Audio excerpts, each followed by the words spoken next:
Assalamualaikum warahmatullahi wabarakatuh. Selamat pagi semuanya kawan-kawan. Bertemu kembali dengan video saya. Baiklah, untuk kali ini kita akan membahas tentang dokumen yang salah upload. Apakah bisa diperbaiki saat pemberkasan NIP seperti itu. Nah, di sini contohnya kita setelah masuk login. Ini kan contoh awal kita pendaftaran di SSCN. Nah, di sini ada kawan-kawan kasusnya di latar belakang itu nama gelar di belakang, ada yang isi di depan. Nah, ada yang mengisi KTP-nya salah, tanggal lahirnya salah. Nah, di sini kita akan bahas apakah di saat pemberkasan nanti bermasalah atau tidak, seperti itu kawan-kawan. Kita akan lihat kelanjutannya. Nah, di sini sudah dijelaskan di SSCN pada saat kita pendaftaran ada Q&A, ada pertanyaan dan jawaban tentang perbaikan data. Nah, di sini kan ada beberapa poin yang dijelaskan. Apakah akreditasi jurusan yang digunakan itu tahun lulus atau setelah kita lulus, seperti itu. Nah, di sini sudah bisa kawan-kawan lihat bahwa akreditasi yang diperlukan itu adalah yang tahun lulus pada saat kita lulus kawan-kawan. Bukan berarti akreditasi yang terupdate seperti itu. Nah, kalau ada persyaratan khusus itu masing-masing dari instansi. Ada yang mensyaratkan akreditasi harus B, ada yang C, ada yang hanya akreditasi universitas maupun prodi. Nah, yang poin kita tekankan di sini adalah apakah boleh memperbaiki data jika sudah kita akhiri pendaftaran dan halaman resume. Nah, di sini kan sudah dijelaskan BKN.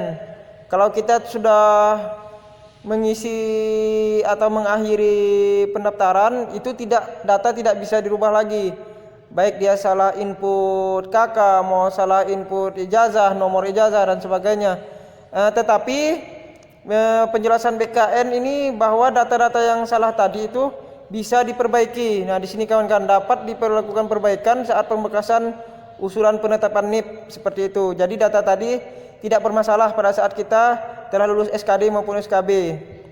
Jadi pemberkasan nanti kita isi dengan yang sesuai dengan data fisik yang ada di ijazah kita, yang ada di IPK maupun yang ada di akreditasi kampus kita, disesuaikan data fisiknya ke BKD. Nah, seperti itu kawan-kawan. Nah, bagaimana cara mengubah pilihan instansi pendaftaran? Seperti ini kan kawan-kawan telah baca. Di sini telah dijelaskan semuanya.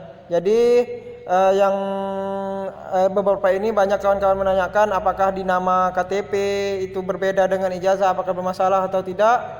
Nah, sebetulnya data itu tidak bermasalah. Nanti kita baiklah kawan-kawan, biasanya kesalahan yang sering terjadi saat pendaftaran di SSCN ada yang pertama itu adalah tidak teliti membaca persyaratan dan kualifikasi. Nah, ini sering terjadi. Sebetulnya kalau persyaratan dan kualifikasi ini bersifat fatal, seperti itu kawan-kawan. Nah, maka dari itu harus teliti pada saat persyaratannya, kualifikasi dan ketentuan lainnya.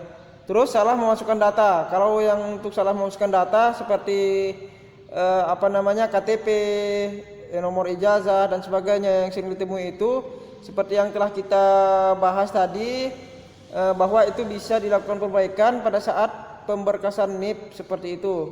Maksudnya kawan-kawan telah melalui tes SKD maupun SKB. Kalau sudah lolos hasil integrasi nilai dan dinyatakan lolos pemberkasan, nah untuk yang salah memasukkan data itu bisa diperbaiki. Nah, ada hal yang tidak bisa diperbaiki. Yang ketiga ini adalah melamar pada posisi yang tidak sesuai dengan latar belakang pendidikan. Biasanya kalau ini kan memaksakan, yang arahan dari pertama itu kan ada, kita tuh sebetulnya diarahkan apakah bisa melamar posisi itu atau tidak. Nah, ini kalau kita paksa, nah seperti ini nantinya tidak sesuai dengan latar belakangnya itu, maka bersifat fatal. Dokumen tidak lengkap ataupun tidak jelas, ini juga bisa mempengaruhi, seperti itu kawan-kawan.